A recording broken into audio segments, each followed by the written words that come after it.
welcome back to the Busy Vegan Mom. Thanks for tuning in to another video. So today I'm going to be sharing with you what a vegan-friendly weekend looks like for me.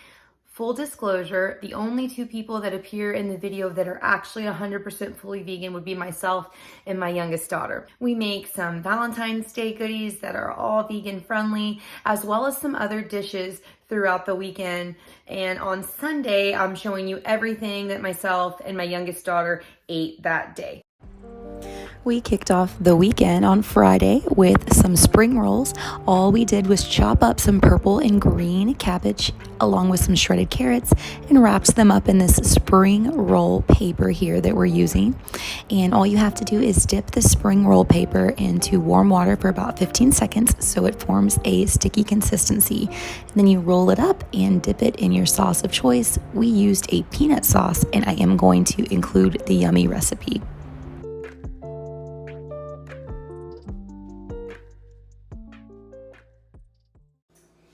On Saturday, my oldest and I decided we were going to make some 3-ingredient vegan cookies. The ingredients required 2.5 bananas. Don't be like me and use new bananas. You'll want ripe ones with brown spots for a sweeter flavor. It was a couple of cups of oats, I believe it was 3, and half a cup of chocolate chips. And here is my oven giving me a hard time not wanting to stick to 350. And there it goes. We pop them in the oven for 10 minutes at 350 once we get ready to put them in. Right now the oven's just preheating. We're mashing up the bananas here into a big bowl until they're nice and in just a creamy consistency, the most creamiest consistency you can get them in. Adding our couple cups of oats in here, and we're just eyeballing the chocolate chips here. They are vegan friendly chocolate chips. And then next we mix together all the ingredients. So we've got our 2.5 mashed up bananas, our couple cups of oats. I will put the full recipe in the description. And then half a cup of chocolate chips. Here's what the batter will look like afterwards. The recipe didn't call for cinnamon, but I did add some in just to add some additional flavor. And here Presley is balling these up into just a palm size portion and placing them all on our baking sheet. It makes about 12 to 15 cookies. And again, we put them in the oven for 10 minutes on 350, and here's what they look like.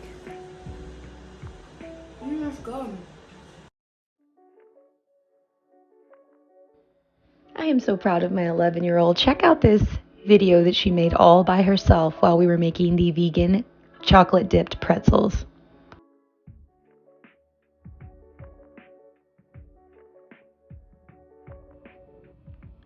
Saturday evening, we went out to eat for a surprise birthday party for a family member. This was a place called Trino Pizzeria and Tap Room in a town called Temple, Texas. I had never been there before, but they had tons of yummy pizza options as well as other menu items, and of course some yummy sparkling water.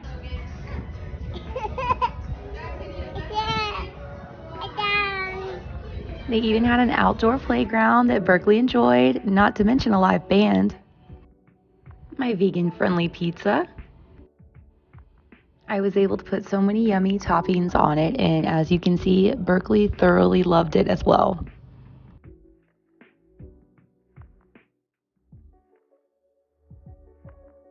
Cheese. What kind you eating, Mom? I don't know. Pineapple, mushrooms. And some really runny sauce that I'm not happy with. Awesome. This place is really cool because they have a gluten-free crust that you can get dairy-free, and they have vegan cheese, which was really cool. Now, how could I forget to show you this super cute footage of Berkeley making her Valentines for her friends? Fruits and veggies from the vegan baby.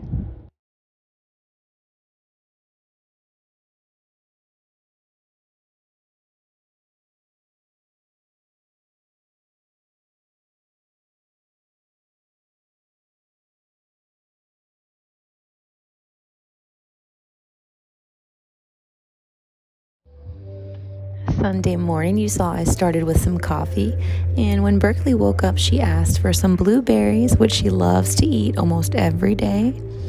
So, of course, we gave her a bowl here, and then I decided to make her some oatmeal. Now, you're going to see me putting the oats in, then the milk, which normally you're supposed to bring the milk or the water to a boil for 5 minutes and then add your oats. But I did things a little backwards this morning. Added in some chopped up organic apples. And while her oatmeal was over there boiling and getting ready to be served, I went ahead and made her breakfast for tomorrow. I do send her with breakfast and with lunch when she goes to the babysitters. And so here I just made her some overnight oats. I added in, of course, some apples, oats, and some flaxseed and cinnamon, and some frozen mango. And here is her oatmeal looking so yummy and ready to serve. And I've added some flax seeds to her cooked oatmeal. And while it's cooling off, I served her a couple of frozen mangoes, and she loves to snack on fruit, absolutely loves it so much. I'm interested to know if I have any other fellow baby-led weaning moms or parents out there. I accredit the way Berkeley eats fully to that process. It's the whole process of not feeding your baby purees or regular baby food and starting them on small portions of solid food. So comment below if that has been something you've tried with your little one. I'd love to hear from you. So as you can see, she's enjoying her oatmeal. This girl loves her oatmeal and literally will eat several servings of it every time we eat it. And so while she was eating her oatmeal, I prepared her lunch, and actually several lunches for the week, kind of like a little meal prep for her individual lunches. The pasta to the left is the one that me and my oldest daughter made on Friday evening. It was so yummy. Just like a yummy pasta dish with broccoli. I normally don't cook with oil for myself, but there was some pure organic coconut oil we did add to this dish, and some gluten-free pasta made out of brown rice powders, some peas, some mangoes, and some raisins here. So she's got her healthy fats, her greens, her fruits, her vitamin C, and I even did a couple of these and put them away in the fridge, so that way she was good to go. And of course, I had to have my green smoothie, and you guys have definitely most likely seen my green smoothie video, but if not, I will include a little template here that will remind you of what video to go click on so you can try it yourself. When lunchtime rolled around, I made Berkeley and I these actual green burgers, which we get from our Imperfect Box when we order from them. And I will include a link so you can try them out if you want to. It is a company that allows you to order groceries, and they prevent food waste by sending you over items that aren't so perfect. Look at the ingredients in these burgers, all wholesome, all plant-based, no fillers, and they're so yummy. So I just popped them in the oven, and while those are baking, I've got these sweet potatoes, because Berkeley literally took the sweet potatoes out of the pantry, and I guess that's what she was wanting. And so here is what her food looked like before she ate it. I just took the veggie burger, cut it up, and then mashed up her sweet potato. I've seen her literally eat 2 of these veggie burgers at one time. This girl can eat, and it makes me so happy because she's eating so many healthy little foods. And as you can see, that's all that was left, and it didn't even last because she came and snuck it off the tray. Later in the afternoon, I had this yummy Mulberry Creek Traditionals brand tea. It's the brand, the type was called Fuzzy Blanket. It's got turmeric and all sorts of other really yummy warming spices for optimum immune health. I will include a link in the description. For dinner, I made Berkeley and I avocado toast on some whole grain and seed bread. Either Ezekiel Bread or Dave's Killer Bread is a good brand. I added black beans and some lemon sauce for optimum nutrient absorption, and it was tasty. I also ended up making a pasta dish, which was just some veggie noodles with some leftover soy crumbles and potatoes. And so we mixed it all together and added a sauce on top. And it was just an easy, tasty last little thing to add to dinner, as well as some chaga tea that is great also for immune health. And it was really yummy and chocolatey. I hope everyone enjoyed watching our vegan-friendly weekend. If you did like this video, feel free to give a like, down below. I'm so grateful to the constant support to the channel and the interest in the plant-based lifestyle.